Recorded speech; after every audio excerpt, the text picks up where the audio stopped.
There's a lot of information around sleep online, and it's very specific scientifically. But from my experience and from the experience of a lot of the guys that we work with, the main thing which has really helped your sleep, if you're not in a calm state of mind or relaxed state of mind, you're just never going to get good sleep. No matter what supplement you're taking, no matter what you've done throughout the day, no matter how perfect your evening routine is, if you're not in a calm state of mind, you're not going to get good sleep. So that should be the main priority. How do we get in a calm state of mind before we go to bed in order to get fantastic sleep? And this can be different for many people, right? Now, yes, if you look at screens before you go to bed, science research tells us that the blue light emitted from the screens spikes our cortisol levels, which means that we get less REM and deep sleep. Okay, that's what science says. But ultimately, if you watch TV before you go to bed, because TV is something which puts you into a relaxed state of mind, TV is something which calms you down and takes your mind off the world perhaps, then TV is good for you. And TV will help you sleep better.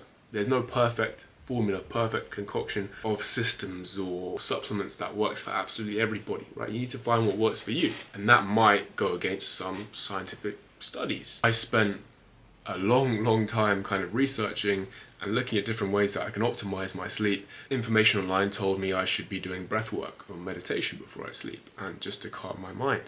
And I tried that for a long time and it just never worked. It just never worked for me. I found that I would try and meditate before I sleep, and then I would be just really struggling to fall asleep after that. The reason why I found that for me is because meditation is kind of a form of focus. It's a form of training your focus, right? So when you're training your focus, you're like becoming more awake. And instead what I found for me was that reading a book before I go to sleep every single night, reading a book is the best way for me to get into a calm state of mind, put my phones away and just have that focus on something, but not training the focus, not forcing the focus, just letting my mind calm down after a long day. This is more important than taking any supplement or following any bedtime generic routine or any scientific research. Just figure out what calms you down. And the science is very simple. Try not to eat too close to going to bed, right? Generally about 90 minutes before I sleep, I try and not eat anything at all. Why? Because I don't want my blood sugar level to spike.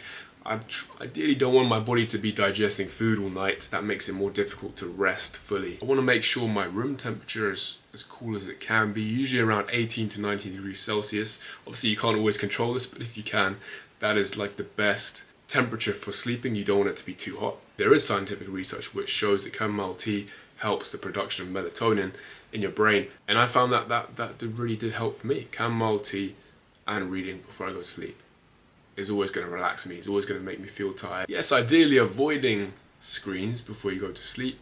The research tells us that is a smart thing to do. But look, maybe watching a certain TV show really does help you relax. Maybe watching a certain film really does help you get into that calm state of mind. And in that situation, I'd say, watch it. Do it. Do what works for you. This is something we also help our guys within our program, by the way, figuring out what works for them in order to boost their recovery, because when you recover well, you get results like these guys in our program, and they've absolutely smashed it. So if you do want to join, please do click the link down below and you'll book in a call with myself and we'll talk about it further. Another thing which science shows, and it's generally something which has really worked well for me, is locking in your circadian rhythm. And what this means is you're going to sleep and waking up at around the same time every single day. This is probably the most important thing for optimizing your sleep, right? Because if you're going to bed at all sorts of times, your body doesn't know when it should be getting into deep sleep, when it should be getting into REM sleep.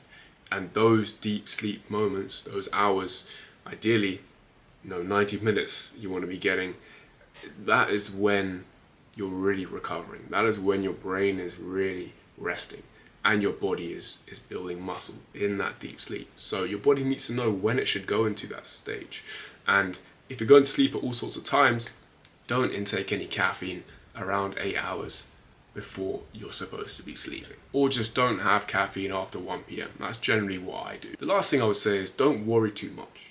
Okay, it's not going to be perfect. You're not going to go to sleep and wake up at the same time every single day. Not every single day. You can try and do it most days. It's not going to happen every single day. On a few days you might have late caffeine. You might have a really late meal.